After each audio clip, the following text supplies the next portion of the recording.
there were some glaring plot holes for me. Oh, okay. Well, I don't think that you notice any plot holes because of all the boobs and dick, but go ahead. Tell me what the plot holes are. There's a lot of holes in this movie for sure. Listen, there's holes in this movie. And there's plot holes in this movie. Take your pick of which one you want to explore. Right.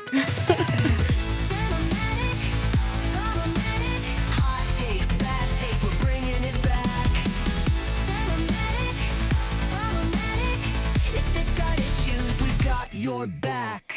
Welcome to Cinematics Problematics, where we celebrate your guilty pleasures. I'm Chrissy Reddig. And I am Erin Maxwell. And today, we're talking about John McNaughton's 1998 film, Wild Things.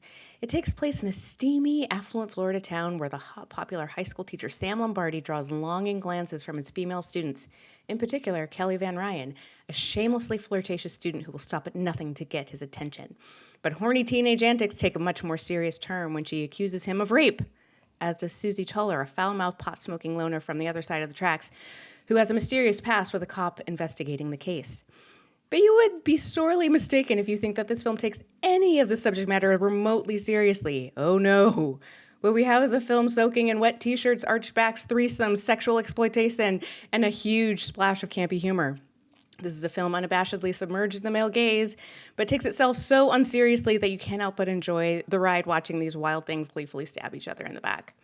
The film stars Matt Dillon, Denise Richards, Neve Campbell, Kevin Bacon, Kevin's Bacon, Daphne Rubin Vega, Teresa Russell, Robert Wagner, of all people, and Bill Murray, and has a runtime of 1 hour and 48 minutes. Erin. Yes. What was your experience watching this film for the first time? I watched this film for the first time from beginning to end about a week ago. When you told me, hey, Erin, let's watch Wild Things. Wait, you never saw it in the theater? No, I need to be clear. I have seen portions of this film throughout my entire life. It has fucking haunted me. I have probably seen bits and portions of it. I want to say like 15 times. I've seen parts of it on VHS. I've seen parts of it on cable. I've seen parts of it on streaming. But I never really watched it all the way through. I either passed out or I would left or I wandered into the night like Charlize Theron in the movie The Road.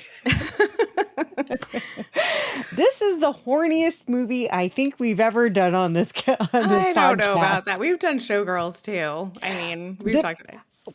Okay. Showgirls had an underwater blowjob scene, and almost the entire movie, I would say 60% of it was nudity, and it was still not as horny as this film. I don't know. Have you ever seen Nomi have sex in a pool? Seriously.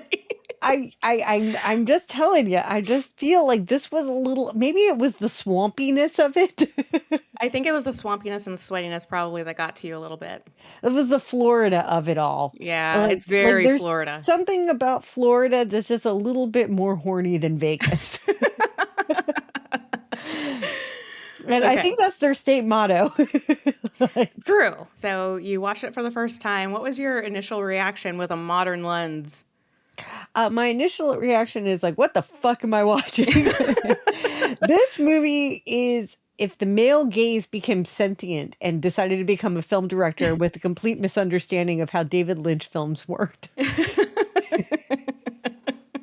The first half of it was like, all right, where is this going? Where is this going? And then like Lord of the Rings, it had 15 endings.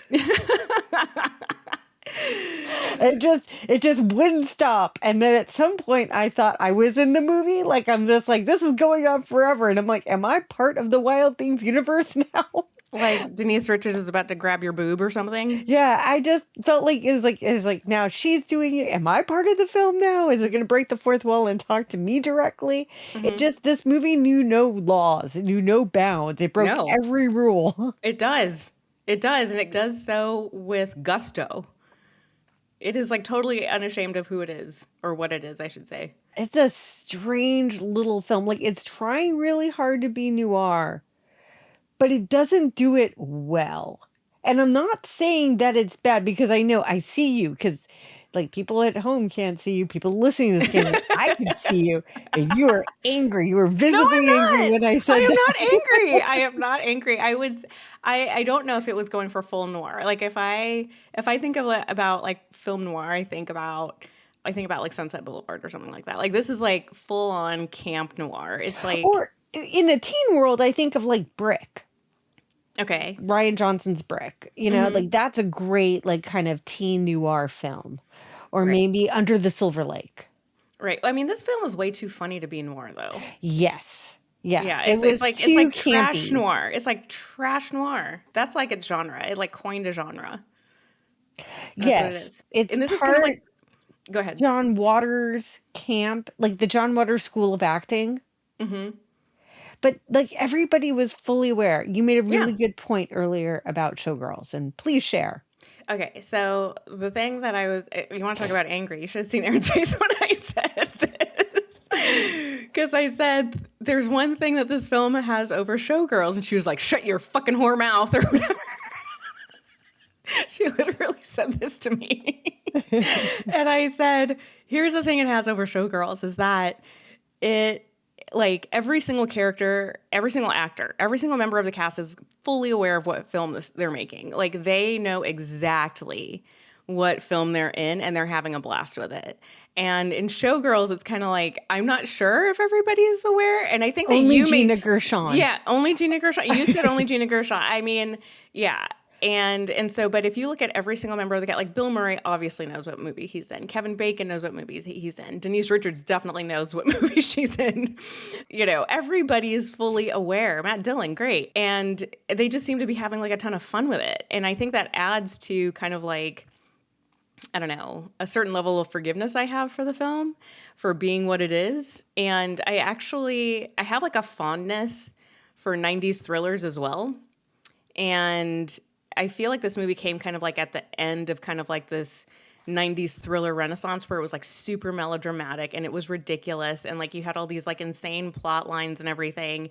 And, you know, women are being chased and it's like, this is just ridiculous.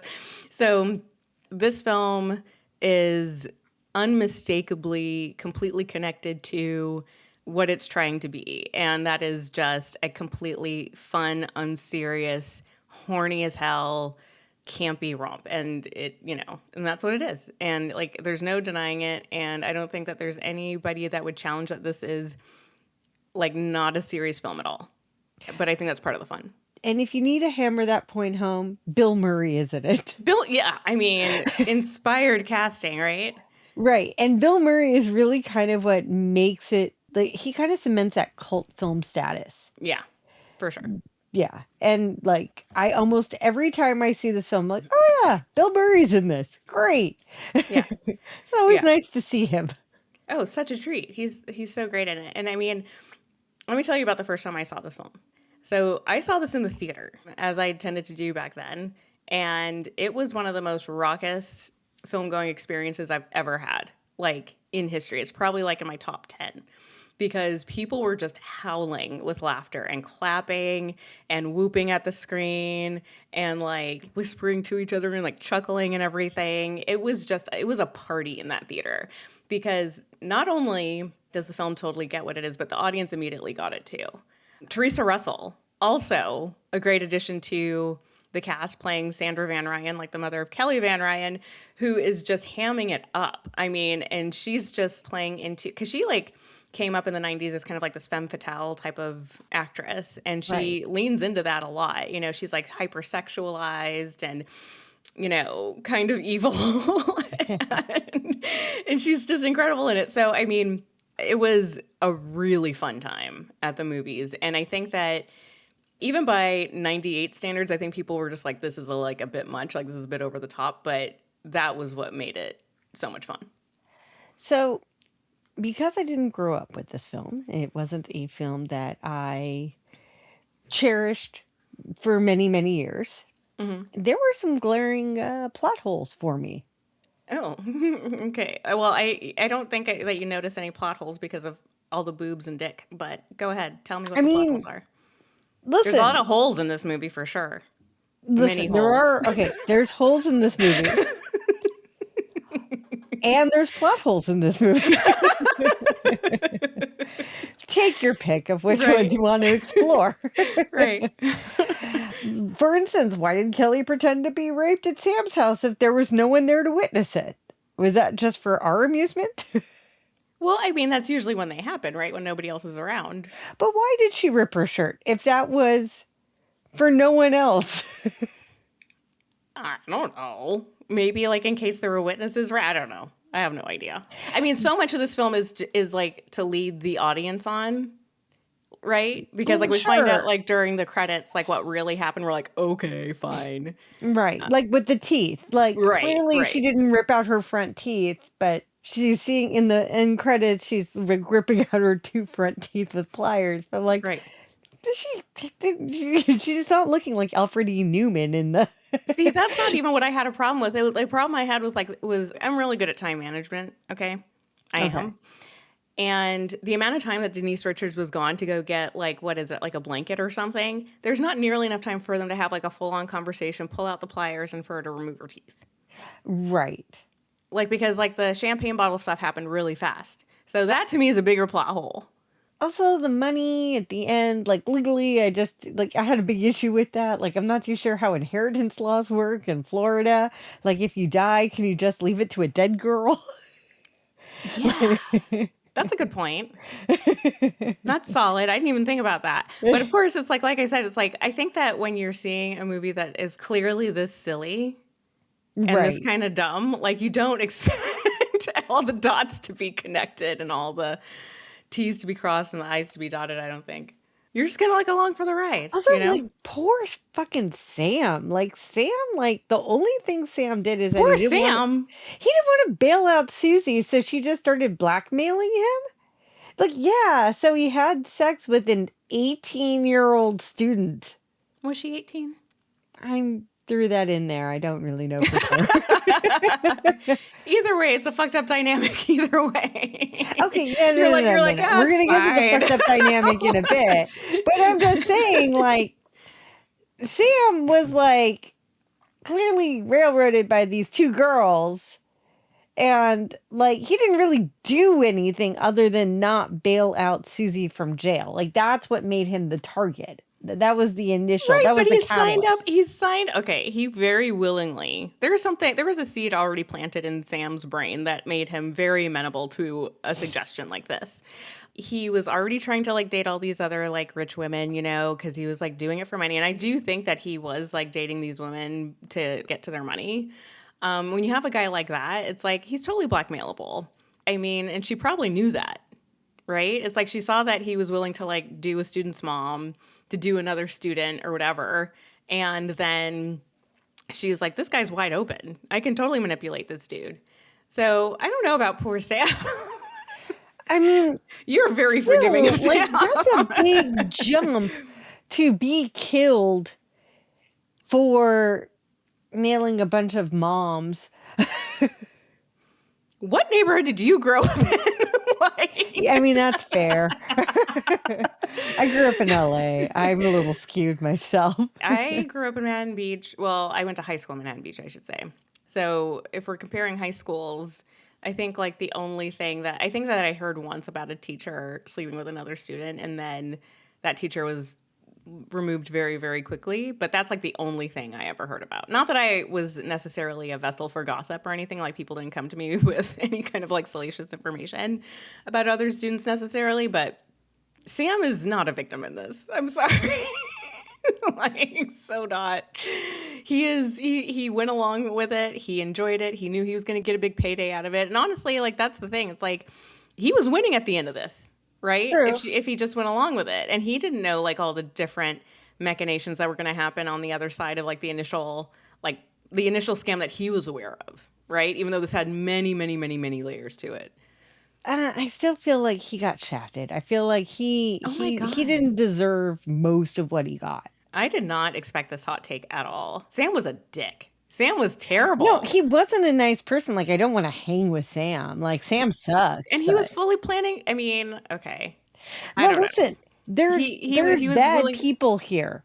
Everybody's terrible. Bad people. Everybody's terrible. Everybody's terrible, except maybe Bill Murray. Bill Murray's terrible, but he's like not as terrible as all these other people. He's I'd a play with harmless Bill Murray. opportunist, if anything.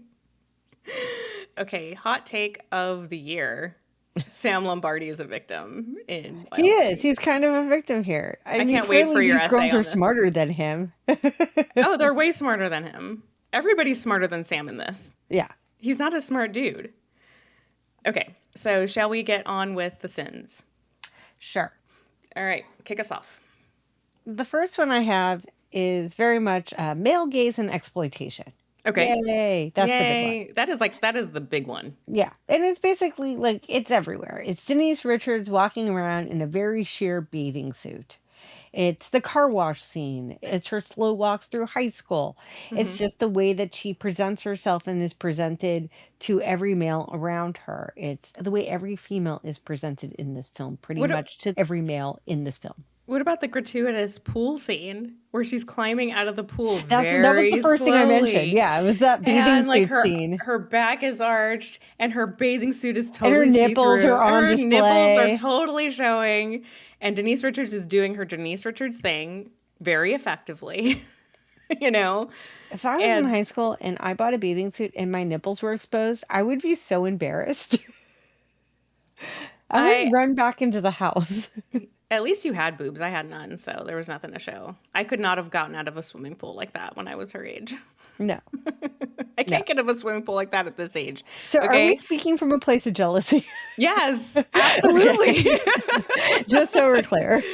Absolutely. I mean, she's like a specimen. Jesus Christ, this woman. She's stunning in this. Oh, no. She's gorgeous. I will watch all of Love Actually just for a slither of like Denise Richards at the very end. Yeah, she's great. I mean, and she's perfect for this. She's perfect in this role, and she was game. You could tell like she was chewing some scenery with her acting and her boobs.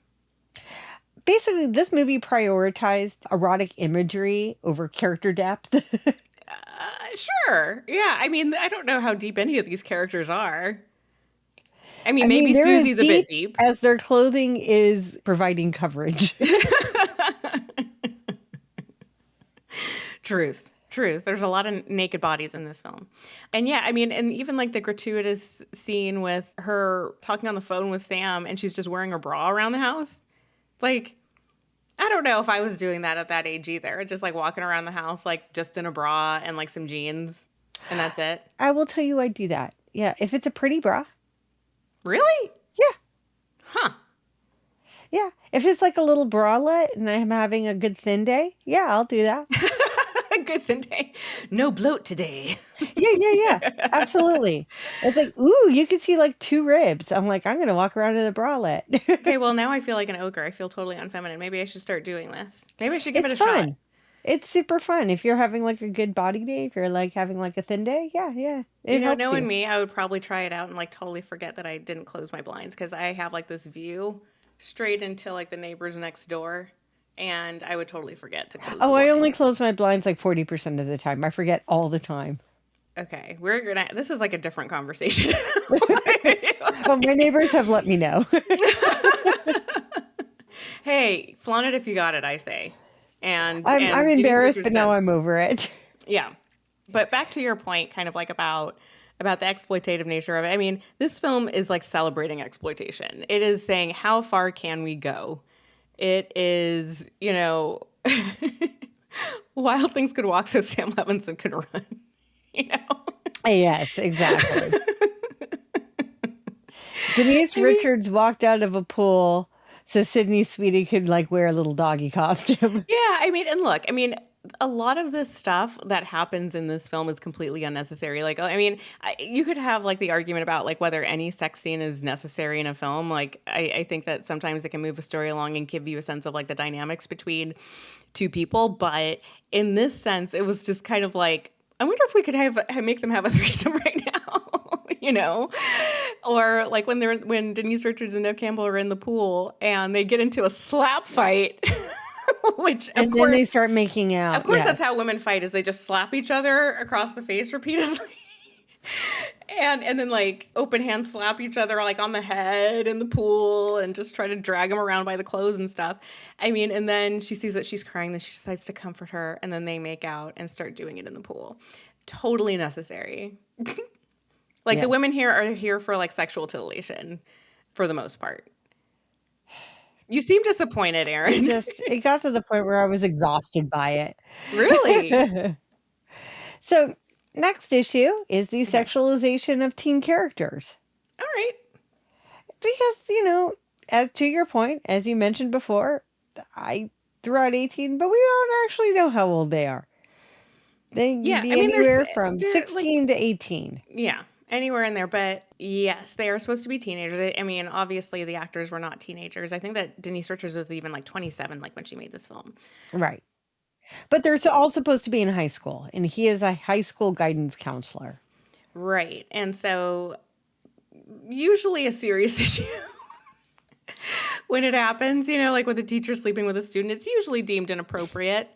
This film super leans into that, though, and is just like, isn't this sexy? Isn't this cool? Like, look at this hot teacher hooking up with this hot female student who's in a dripping wet t-shirt. It's like, okay. But maybe like a part of like what makes it like less offensive is that they don't look like teenagers, really. I mean, we just did Pretty Baby. We've done The Blue Lagoon. We've done movies like that, like where it is visible, like it is very clear that the actors are teens. And so it makes it more disturbing when you look at it that way, but kind of like knowing that they're all adults and... Yeah. Knowing that these kids, quote unquote kids, are actually like 43. We're fine. Exactly. So then number 3, queer baiting for shock value. Okay, explain. And that one is the infamous pool scene, which is for me what this movie is really best known for. Uh-huh. Everybody remembers the kiss. It's the big kiss. Mm-hmm. It's the kiss in the pool, and it's the kiss between Neve Campbell and Denise Richards before the three-way that they have with Matt Dillon. Right. And it's just made this film as famous as it is. And you said your theater erupted. Oh, everybody was like, woo, go for it, yeah. But they weren't really either lesbian or bisexual, I don't think. Well, maybe they were. They looked like they were. Was just in both cases, it was just for Matt Dillon's sake, and it was just for Kevin Bacon's sake. No. Well, did they know that Kevin Bacon was watching them? I thought it was implied that they knew that Kevin Bacon was watching, that she knew, and that it was all part of the show. Okay, so to your first point, like the first threesome, like after it's like revealed that Matt Dillon is like totally in on this, and it's like the three of them plotted this whole thing together. Like when that scene starts happening, he is like the driving force behind. He's like, "You two kiss. I want to see you two kiss," and like shoving their heads together and everything. But it also looks like something that they have totally done before. Right. And that they wouldn't necessarily be forced to do either way. I don't know. I mean, I think that it could be that they're bisexual. I don't know if we need to put a label on it. It looked like they were attracted to one another either way. And like maybe they just were attracted to each other. I have no idea. But that first scene definitely is like the most male gazy of all of them to me. I'm going to go on an ledge here and say, if one of them kills the other one, then they probably didn't like the other one to begin with. Well, okay. Now we're getting into territory about liking and lusting after, right? In the moment. And there's a difference. And I don't think the two are mutually exclusive at all. I guess I'm just not the kind of person that can have sex and then immediately kill a person. And, I like that about me. Amateur. Are you kidding? I've had that sentiment a million times.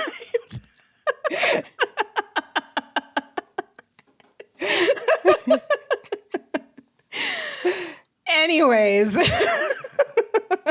I'm going to needle point that onto a little pillow for you. You will too. I will get a pillow at Christmas.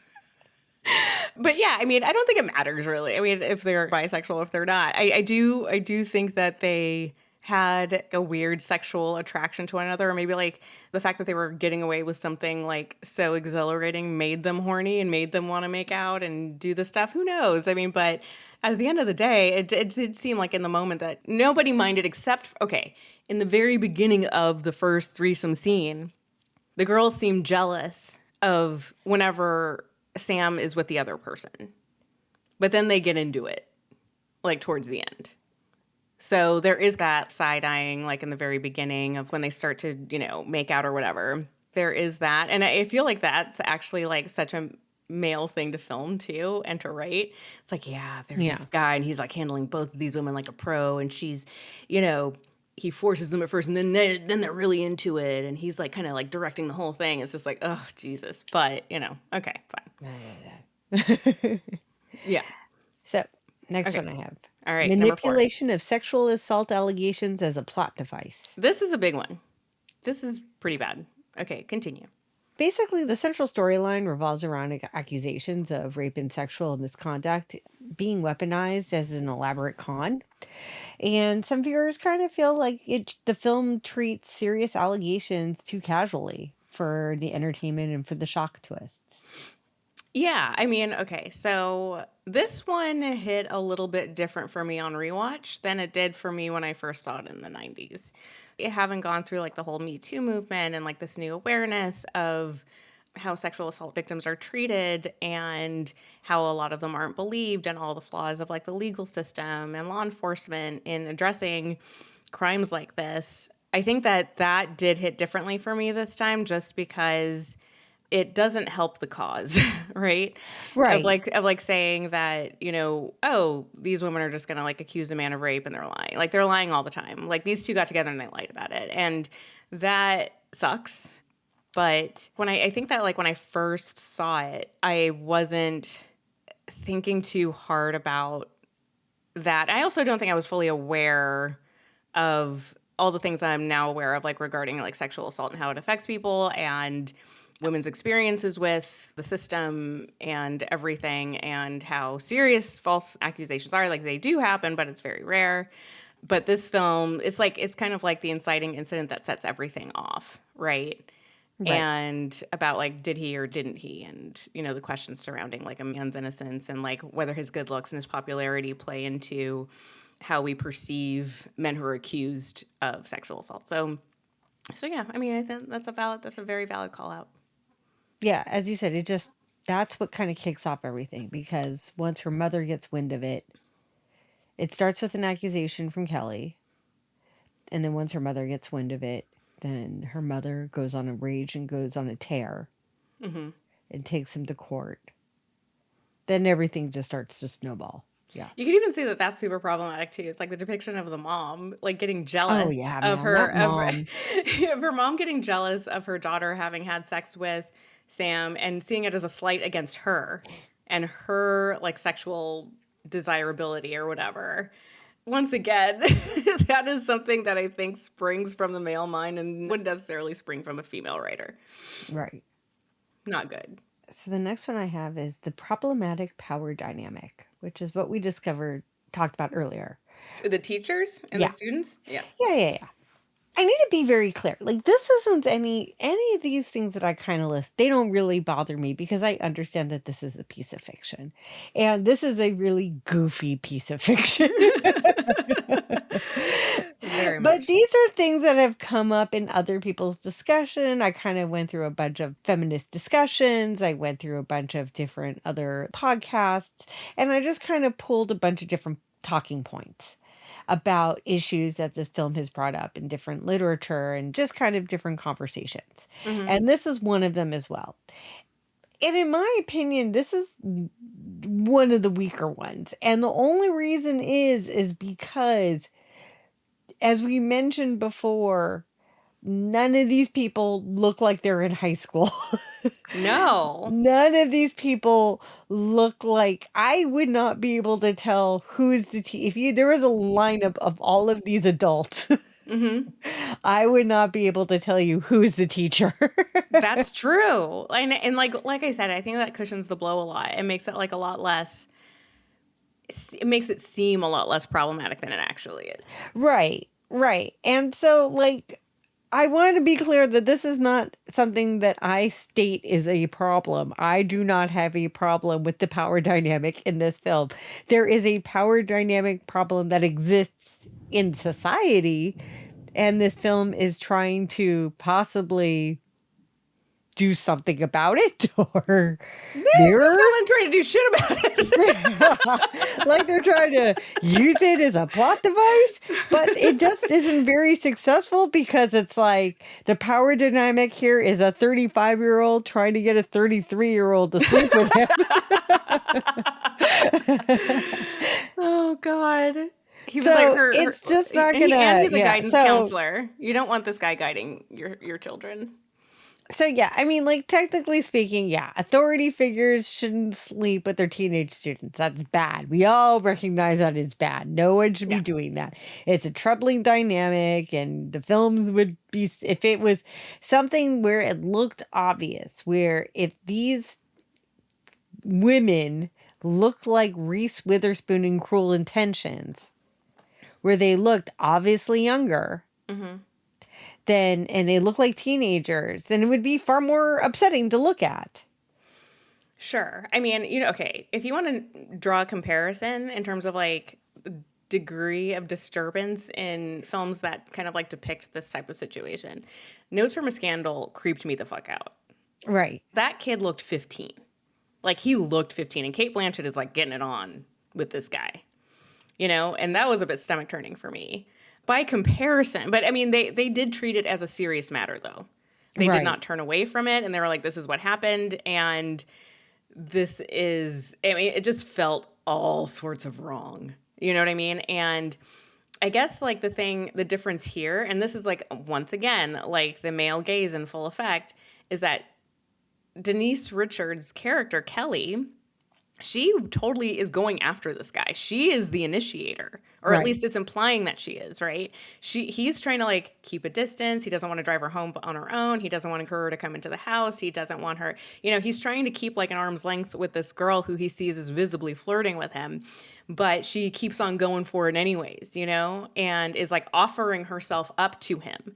And so then it makes the whole sexual assault topic even more complicated and complex, because you're going to have like a large contingent of people who are saying, well, she's the one that started it, right? It's like that trope again of like women kind of quote unquote asking for it.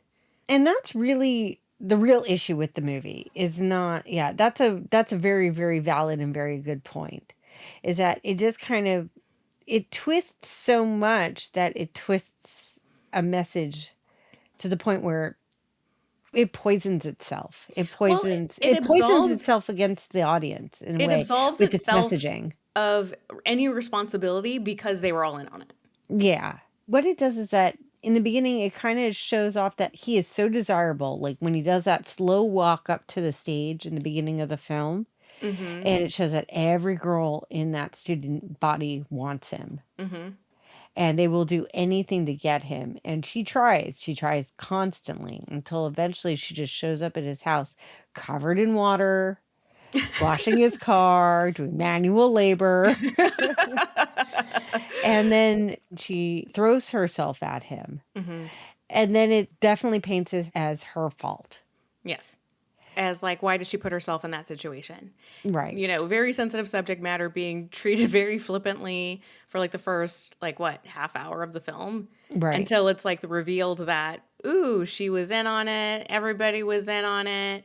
And we're going to make all this money. And so, because like nothing really happened, it's okay. Right. We haven't talked at all about the Kevin Bacon character. Okay, let's talk about it. I mean, he was just a scumbag too, but he also railroaded Susie's friend. Yes. So he planted drugs on her and assaulted her? Is that what he did? I forget. A little hazy on that. I don't remember how exactly she went away, because from what I remember, the mom was like saying that she caught him with a prostitute or like a girl that it was her friend. It was like no, she caught him with like a prostitute or somebody's girlfriend or something, and like Davy was like trying to protect her and she gets involved or something, and then Yeah. he shoots Davy and then or kills him in some way, and then because Susie's like a witness to it, he puts her away. I think it's Okay. like, but I don't remember like exactly how he put her away because I don't know if the mom went into a ton of detail if I recall correctly. Okay. So, all right. I was trying to remember what happened, but I just remember that they had like bad blood and he did something that caused Susie to go away. And I just couldn't remember what those small events, because they kind of like, it was a lot. Like what he did was actually pretty terrible and they just kind Yeah. of breeze over it. Right? Yeah. Well, kinda. I mean, he seems like he's got some anger problems at the very least, right? I mean, Right. his nose does lead him in the right direction in terms of the crime itself. Right. But now I'm trying to think, like, was he in on You could it? be He a was in on bad it the entire person. no, You he could was be in a, on it the entire time, so he kind of knew. He was playing the act the entire time. right. So him like acting, I guess, a little bit like psychic about like what was actually happening with this whole case is totally false because he was in on it. As everybody was in on it. Yeah. Everybody, by the way, in this film, everybody's in on it. But yeah, like he doesn't seem like a bad guy. He just seems maybe pseudo crooked cop. Like he wants to bend the rules. He was told to stay away from the case. He can't stay away from it. But once again, all an act. You know, so at the end of the day, you're right. He's just a piece of shit because of Yeah. what he did He's to Nev Campbell's friend. right. Yeah. Yeah, he's terrible. But I mean, Kevin Bacon's amazing in this, by the way. Yeah. You want to talk about exploitation? At least it was equal opportunity. For anybody who missed it, I did list Kevin Bacon as a co-star in this film because, oh my God, when this happened in the movie theater, people lost their shit. This was like pre-HBO showing full male frontal. So seeing Kevin Bacon step out of the shower and seeing his, you know, Kevin Bacon. his bacon Yeah. on full display was like shocking at the time. And Seeing Kevin Bacon's little bacon. Yeah. little. I mean, no, he had some Give hang the man some time. credit. Yeah, he was, he was, I salute you, sir. He was footloose. Oh my God, no! I mean, but do you know the story of how that happened? No, please share. Oh my gosh. Okay, so he has like a no nudity clause in his contract, and so he wasn't supposed to be doing nudity, but he gets into the shower, he's naked, and he thought that Matt Dillon's character was blocking him from the shot. And so he didn't know that he wasn't being blocked, and so it accidentally like made it in there. And so the director and the editor are looking over the footage. He was like, you can't leave that in there. He has like a no nudity clause. And she goes, what are you talking about? You're showing tits and ass of all these women. We need something for ourselves in this. And so he goes to Kevin Bacon or goes to like another producer to ask Kevin Bacon if he's okay with it. And Kevin Bacon says, how do I look? How do I look in it? And he goes, you look great. And he goes, okay, leave it in.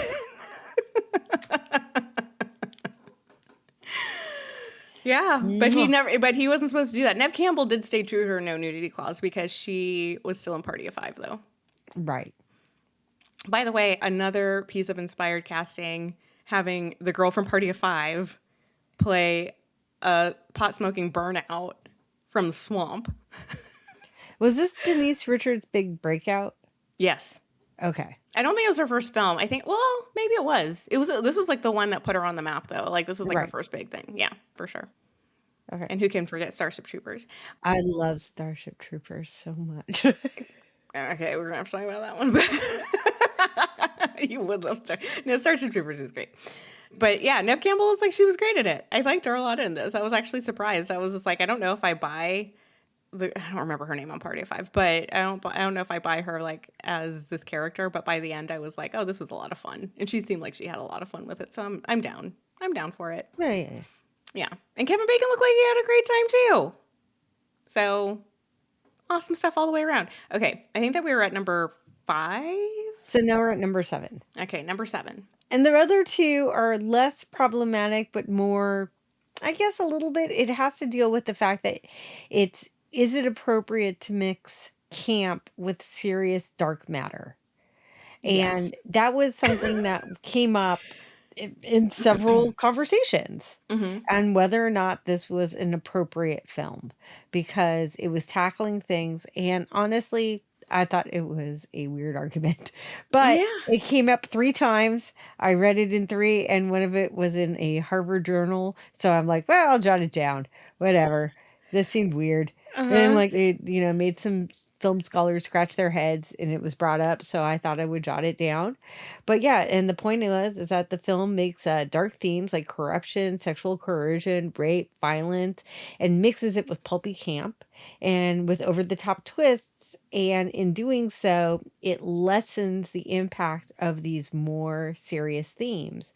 And critics have since argued that the tonal blend can trivialize the heavier material.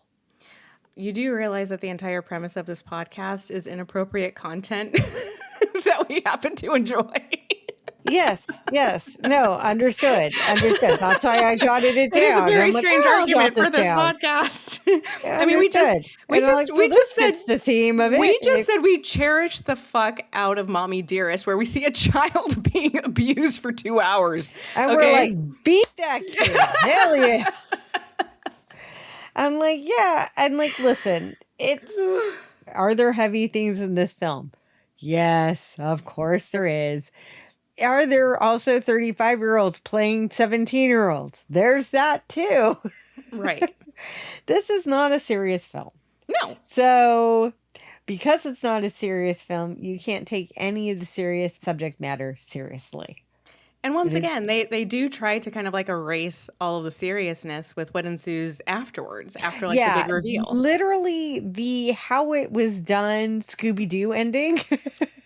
I love it, by the way. That was like one of my favorite parts of the entire movie. Like I sat through the entire credits, like for Wild Things. If And you most of the leave during those post-credit scenes, then you miss like the best part of the film. Oh no, it's amazing. It's Right. incredible. Like everybody sat through the credits. Like that was like one of the few times at that point in time where other people besides me like would sit through the credits of a film. And it was a ton of fun. If you left during the film, you got the wrong ending. You didn't know how Right. the movie ended correctly. Right. Or it was like you got the behind the scenes of the crime scene. Right.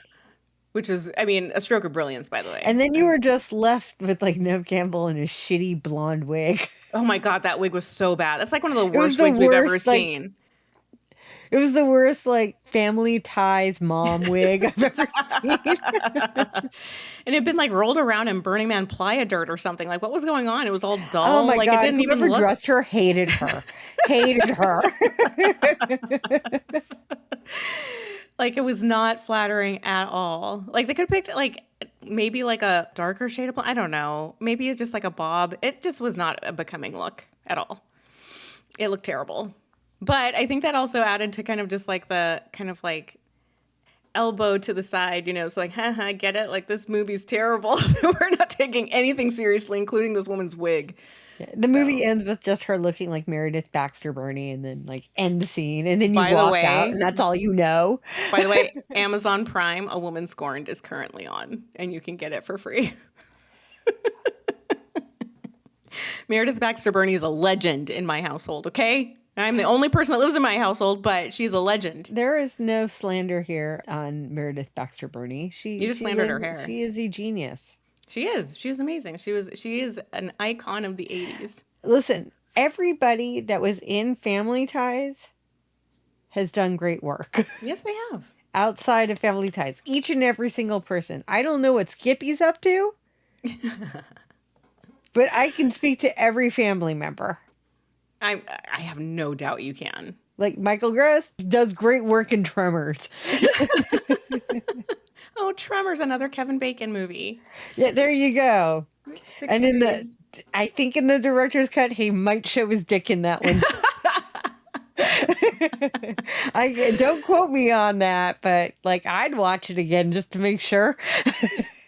Wow, Michael Gross, eh? Okay. Wait, are you talking about Kevin Bacon or Michael Gross? Yes.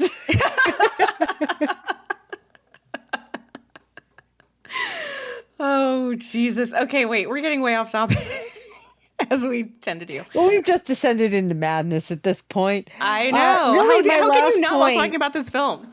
Okay, the last point I have is just really, and it's not even like that big of a point, but it's just another one I kind of jotted down, which was the women are frequently treated as femme fatale archetypes and tropes, which is every woman is just becomes a trope at this point. Yeah. Which is, they're just playing into it, so no one has any kind of authentic character, so you don't really get to know anybody. Many of the female characters are written primarily as seductresses or manipulators or just plot devices. They're extraordinarily shallow. They're reinforcing stereotypes common to erotic thrillers, and the era, it's just they're not presented as anything like a nuanced woman. No, they're very amplified archetypes with no depth that are only there as kind of chess pieces to move a really complex, twisty plot along. All just to get to that Meredith Baxter Burney wig. All just to get to the wig. The woman scorned wig. But yeah, I mean, the treatment of women in this film is just like, I mean, the only person that like kind of plays it straight is Perez. Yes. And who is that actress? She does a great job, actually. She is Daphne Rubin Vega. Okay. Yeah. I don't think I've seen her in a ton of other stuff. I think I saw her like in some other stuff, like maybe in the early aughts or something. Other stuff too. I don't know why, because she was fine in this. I thought she was a pillar that held up the film from sinking into ridiculousness. Yeah, she was kind of like the anchor, I think. If you can anchor anything in this film, this film, I don't think it's anchorable whatsoever because so many things are fucking off the rails. But yeah, she's kind of like the straight man, in this whole thing. So she barely gets any like opportunities to be campy or humorous or anything. She's just kind of like, reacting to Kevin Bacon's character and like how kind of unhinged he is. But she tries to be kind of like a voice of reason-ish, I guess, in this whole thing. But other than that, she's like a fine, I think, depiction probably. But like Denise Richards is just used as if you want to talk about femme fatale, yes. I would say that Neve Campbell's character Suzie is probably like a less traditional femme fatale. But yeah, I mean, it is incredibly tropey when it comes to what this director and what this writer thought about women at the time. And once again, it takes itself so unseriously. It's like, I don't know. It's hard to take the depiction seriously too, at least for me. I don't know. But you look disturbed. I'm not disturbed. I'm just wondering what happened to that actress. And I'm also wondering what this movie would have been like if there were more anchors in it. It would have been way less fun. You think? Oh, way less. I think that's the thing though. It's like, it doesn't want to be anchored. That's not what it's trying to do at all. It just wants to fly right into the wall. It just wants its boobs to fly right into your face and for you to motorboat them. Like, that's what this movie wants you to do. Fair. That's another needlepoint opportunity there. I think that Ebert put that in his review, actually. It's a beautiful bird of motorboating boobs. Yeah. It is flying away, whether you like it or not. But okay, no, I think that's a solid list. That's a very solid list. I mean, thank you. Okay, but now, I feel like you're going to have to explain yourself a little bit for our finale here, like where we decide whether to check or cherish. And I'm going to start with you, Erin, because somehow I don't think it's going to be a very straight answer, but I want you to explain yourself. And then I'm like pins and needles as to what you're going to choose here. I'm going to need you to ask me the question. Do you check or cherish, Erin? I'm fine never seeing this again. What? Oh, you need to go to bed. You need some sleep. You're sleep deprived, Erin. I am sleep deprived. That is 100% You've been watching true. too many screeners, That's Erin. 100% true. I am very much sleep deprived. Where's your sense of fun? How can you Where's love... my sense in fun and whimsy? That is a very good question. How can you love Showgirls and not like Wild Thing? Like, that just... Okay. That is not even the two. Don't you even...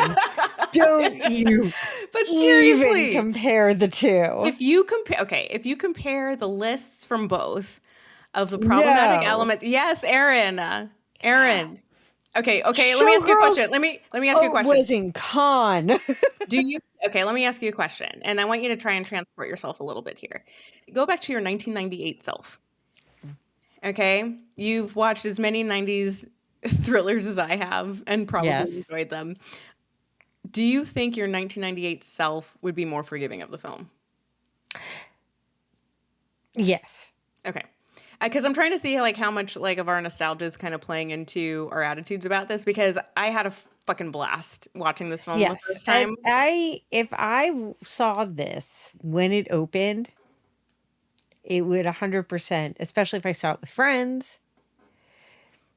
And the thing is like, I have tried several times over the years to watch it, and I've seen a lot. Like, I've seen many of the scenes many times. I've just never watched it all the way through. Mm-hmm. It just doesn't hold anything for me. So Okay. it doesn't hold any nostalgia for me. It doesn't hold any. And so it's fine. I just don't need to revisit it. Okay. It's okay for me. Okay. No, I get it. Look. All You I look wanted. so disappointed. No, She I'm is about not. to It's cry. fine. I It's see the fine. tears. They I'm are not welling in her crying. eyes. I'm crying from laughing so much during this episode because this is a fun film to talk about. No, I'm not disappointed. But I think I understand, because once again, like, a lot of the reason why we love a lot of the films that we do is because of when we saw them.